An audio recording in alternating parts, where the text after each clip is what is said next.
तो आइए बच्चों, आज हम लोग पढ़ते हैं पाषाण काल और ताम्रकाल। तो चलिए हम लोग अध्ययन करते हैं सामाजिक अध्ययन। सामाजिक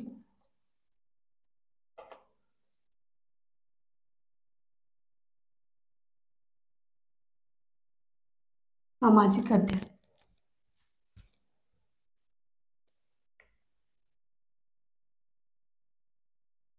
तो चलिए बच्चों, डीएलएड का आपका 7वां पेपर सामाजिक अध्ययन जो 50 नंबर का है, उसमें सबसे आज मेरा टॉपिक है पाषाण काल।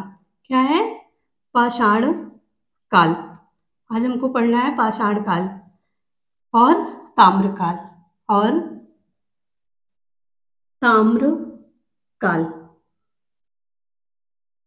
लेकिन इस टॉपिक के पहले मैं आपको कुछ बताना चाहती हूँ कि जैसे सबसे पहले याद दिलाती हूँ कि भारत इतिहास का विभाजन, इतिहास का विभाजन। तो इतिहास का जो विभाजन था एक बार हम लोग देख लेते हैं पुनः। उसे मुख्य रूप से 3 भागों में किया गया था। मुख्य रूप से कितने भागों में किया गया था? तो 3 भागों में किया गया था। कौन कौन सा? सबसे पहले प्रागैतिहासिक काल, प्रागैतिहासिक प्रागैतिहासिक काल पहला हो गया आपका। फिर दूसरा काल कौन सा था? दूसरा काल आपका था आद्य ऐतिहासिक काल। आद्य ऐतिहासिक आद्य ऐतिहासिक काल। और तीसरा क्या है? आपका ऐतिहासिक काल। ऐतिहासिक काल। अब इसको हमने भी बताया, इसको आगे भी बताए थे विभाजन कि इसको कितने भागों में बांटा गया। तो इसको आद्य प्रागैतिहासिक काल को 2 भागों में बांटा गया। कितने भागों में? 2 भागों में। कौन कौन से? तो पहला आपका हुआ था प्रागैतिहासिक काल का विभाजन, जानते हैं, आपका पाषाण काल। किसमें? पाषाण काल। पाषाण काल पहला। और दूसरा ताम्रकाल। ताम्रकाल। फिर एक नजर डालते हैं, आद्य ऐतिहासिक काल को 2 भागों में बांटा गया। कौन कौन सा? सिंधु सभ्यता, सिंधु सभ्यता और वैदिक काल। वैदिक काल। फिर ऐतिहासिक काल को 3 भागों में बांटा गया। कितने भागों में? 3 भागों में। कौन कौन सा? आइए हम देखते हैं। सबसे पहला जो काल था वो एशियंट हिस्ट्री आपका, यानी कि प्राचीन इतिहास। प्राचीन इतिहास, मध्य इतिहास, मिडवल हिस्ट्री,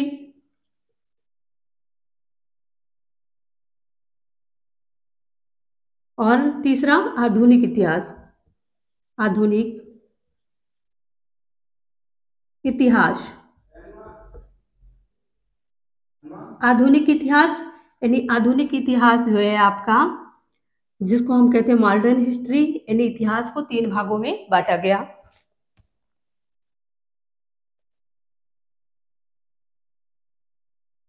तो आइए आज हम बात करते हैं पाषाण काल। किसकी बात करते हैं? पाषाण काल। जो पाषाण काल है उसे मुख्य रूप से आपका जो पाषाण काल है इसे भी 3 भागों में बांटा गया। कितने भागों में? आज की टॉपिक क्या है? पाषाण काल। आज हम यही पढ़ेंगे ना, पाषाण काल। जो पाषाण काल है इसे मुख्य रूप से कितने भागों में बांटा गया?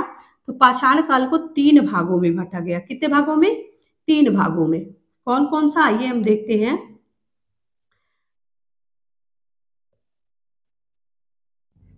सबसे पहला काल आपका है, अब आइए यहीं से देखते हैं। इतना विभाजन आपने देख लिया है, अब ऊपर से आपको समझाते हैं। नहीं बनाते बनाते बहुत नीचे हम चले जाएंगे। तो आपने देखा कि जो इतिहास का विभाजन है मुख्य रूप से 3 भागों में, प्रागैतिहासिक काल, आद्य ऐतिहासिक काल और ऐतिहासिक काल। प्रागैतिहासिक काल को पाषाण काल, ताम्रकाल 2 भागों में बांटा गया। आद्य ऐतिहासिक काल को सिंधु सभ्यता और वैदिक काल में बांटा गया। ऐतिहासिक काल को प्राचीन इतिहास, मध्य इतिहास और आधुनिक इतिहास 3 भागों में बांटा गया। आइए आज का जो टॉपिक है हम पढ़ते हैं प्राचीन इतिहास। अब सॉरी, पाषाण पाषाण काल क्या पढ़ते हैं? पाषाण काल। अब जो आपका पाषाण काल है, इसे भी देखिए, प्राचीन जो आपका पाषाण काल नहीं, जो आद्य ऐतिहासिक काल था, सॉरी, प्राग ऐतिहासिक काल, इसे दो भागों में बांटा गया, पाषाण काल और ताम्र काल। तो सबसे पहले हम पाषाण काल की बात करते हैं। तो इसे भी मुख्य रूप से कितने भागों में बांटा गया? तीन भागों में। कितने भागों में बांटा गया? 3 भागों में। आइए देखते हैं कौन कौन सा। पाषाण को कितने भागों में बांटा गया? तो 3 भागों में। देखिए, पूरा पाषाण काल, पूरा पाषाण काल, पूरा पाषाण काल, दूसरा, पहला हो गया, दूसरा मध्य पाषाण काल, और तीसरा आपका हो गया, हाँ, पूरा पाषाण काल, मध्य पाषाण काल और उत्तर पाषाण काल। उत्तर पाषाण काल। तो 3 भागों में बांटा गया, पाषाण काल, मध्य पाषाण काल और उत्तर पाषाण काल कहें, या फिर हम इसको सीधे कह देते हैं नव पाषाण काल। क्या बोलते हैं? नव पाषाण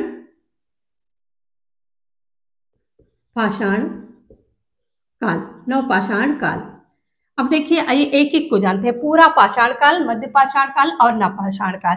पूरा पाषाण काल देखते हैं कि इस काल की विशेषताएं क्या। अब पूरे पाषाण काल को भी देखिए, यहीं पे हम विभाजन कर देते हैं।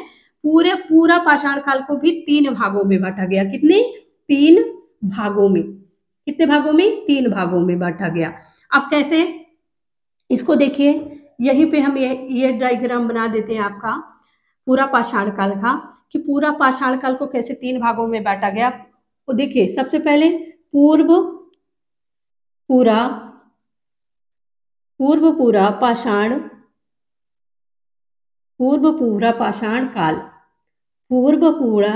पाषाण काल पहला। फिर दूसरा आपका हो गया मध्य, दूसरा आपका देखते हैं क्या हो जाएगा, हाँ, मध्य पूरा पाषाण काल। क्या हो गया? मध्य पूरा पाषाण काल। और तीसरा आपका हो जाएगा उत्तर पूरा पाषाण काल।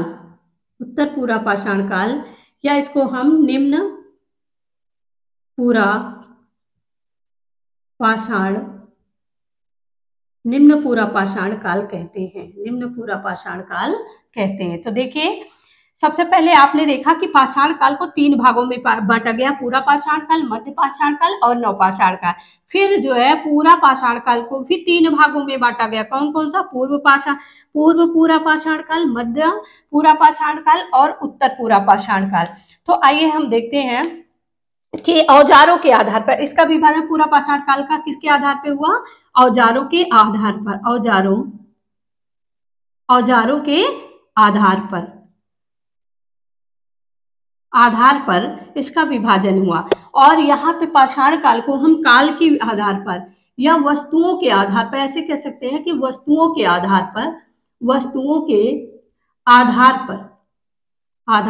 पर या उपलब्धियों के आधार पर,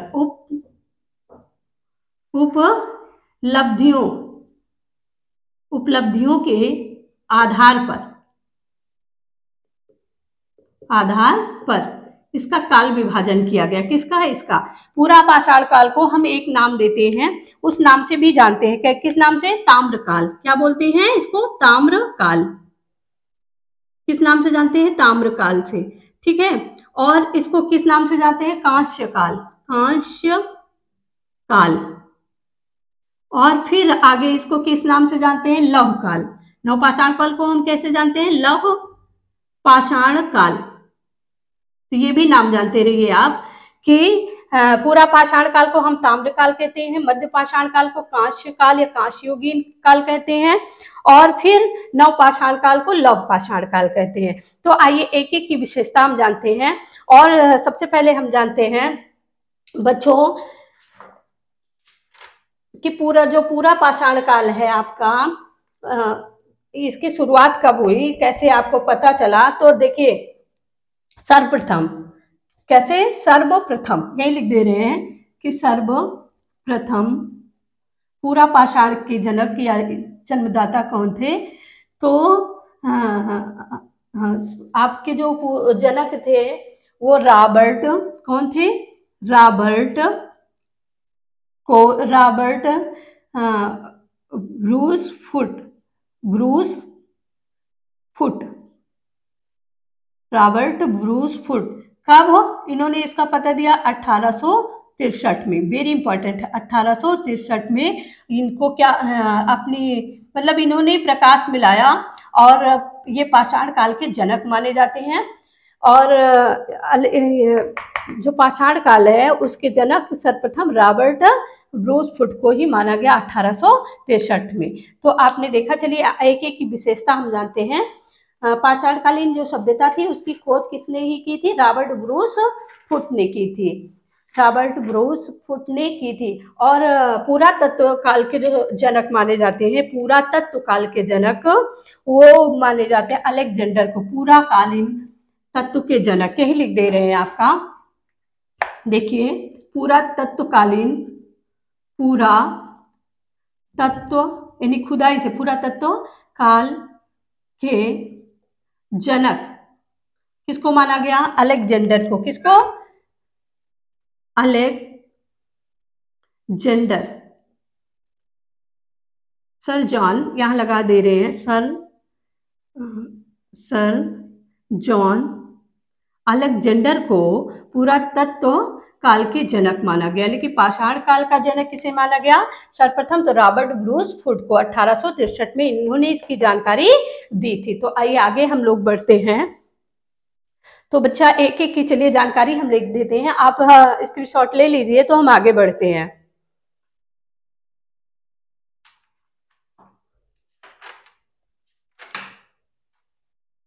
तो आइए आगे बढ़ते हैं।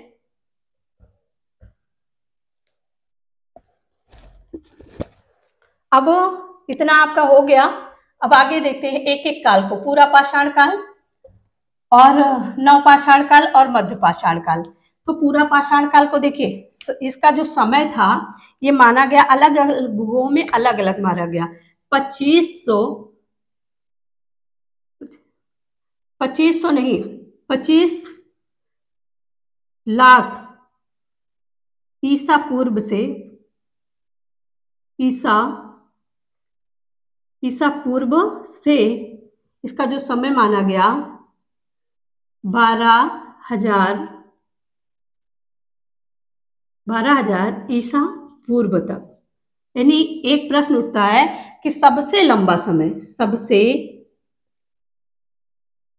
सबसे लंबा समय किसका रहा, तो किसका रहा, पूरा पाषाण काल का, पूरा पाषाण काल का, पूरा पाषाण काल का सबसे लंबा समय रहा। देखिए एक एक चीज। फिर दूसरी बात इसकी क्या क्या रही कि इस समय के लोग खानाब दोषी होते थे, खानाब दोष थे। ऐसे पूछा जाता है, ये प्रश्न वेरी इंपॉर्टेंट है, पूछा जाता है किस काल के लोग खानाब दोष थे, तो वो किस काल के थे, पूरा पाषाण काल के। खानाब दोष मीन्स ये शिकार करते थे, यानी संग्रह, खाद्य वस्तुओं का संग्रह करते थे, उनकी जहां तक खाद्य वस्तुएं थी वो शिकार होता था। इन्हें और किसी विषय में बहुत ज्यादा जानकारी नहीं होती थी और इनका काम क्या था, शिकार करना। इनका काम क्या था, शिकार करना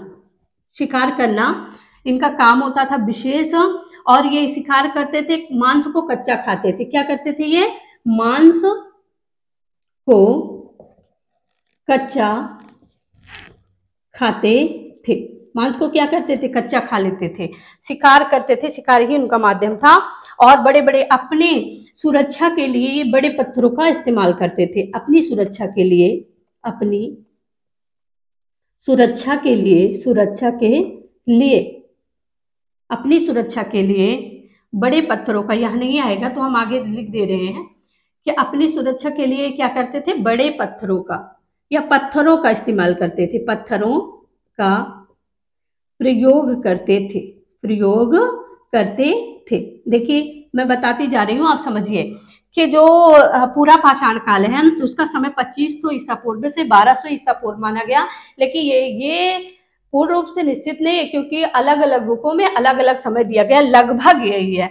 सबसे लंबा समय किसका पूछा जाता है, प्रश्न किसका था, तो पाषाण काल का था। इसकी विशेषता थी क्या थी कि जो मानव था, आपने देखा था पहला मानव कौन था, बताइए, होमो हैबलर, होमो हैबलर, सॉरी होमो हैबलर था पहला मानव, आदि मानव। तो वो पहले कैसे जीते थे जीवन, वो एक जगह से दूसरी जगह, मतलब उनका कोई अस्थायी जीवन नहीं था, वो शिकार करना उनका मुख्य काम था। शिकार के माध्यम से जो वो क्या करते थे, वो शिकार के द्वारा ही खाने की उपयोगी, खाने के लिए वो इकट्ठा करते थे और वो मांस को कच्चा ही खाते थे और इसलिए उनको खानाबदोशी कहा गया।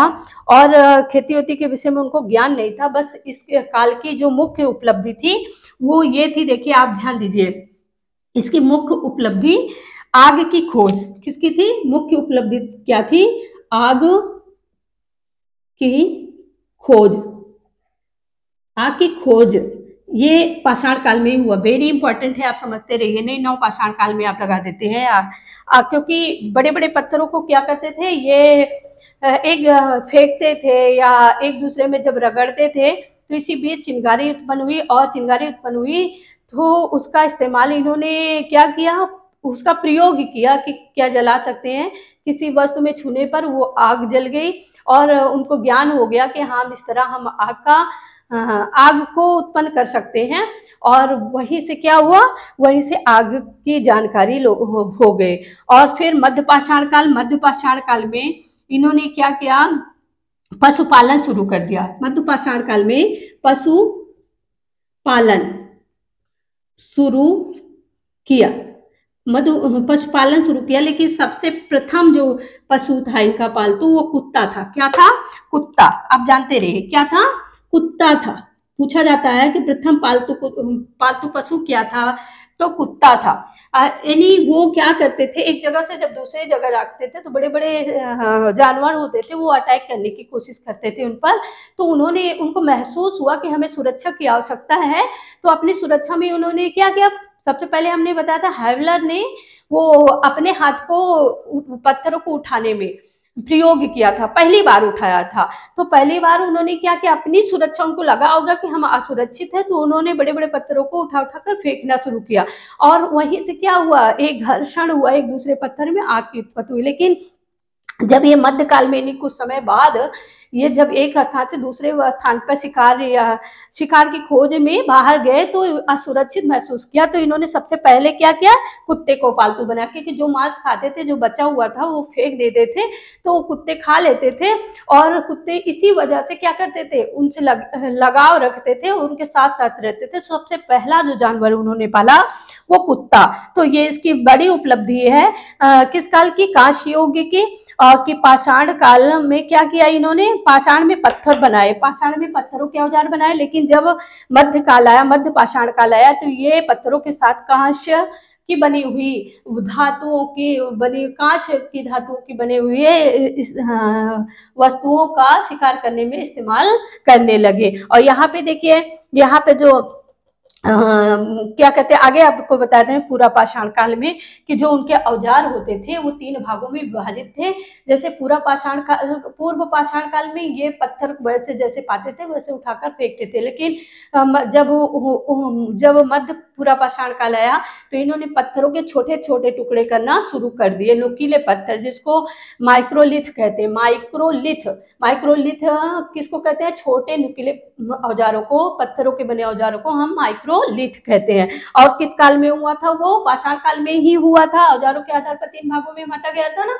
और जब लास्ट समय आया तीसरे युग में, निम्न पाषाण काल, यानी पाषाण का जो प्रयोग हुआ वो निम्न स्तर पे रह गया। और निम्न स्तर पे कैसे रह गया, वो जो पत्थरों का इस्तेमाल करते थे वो उन्हीं पत्थरों को ब्लेड रूप में तैयार करते थे।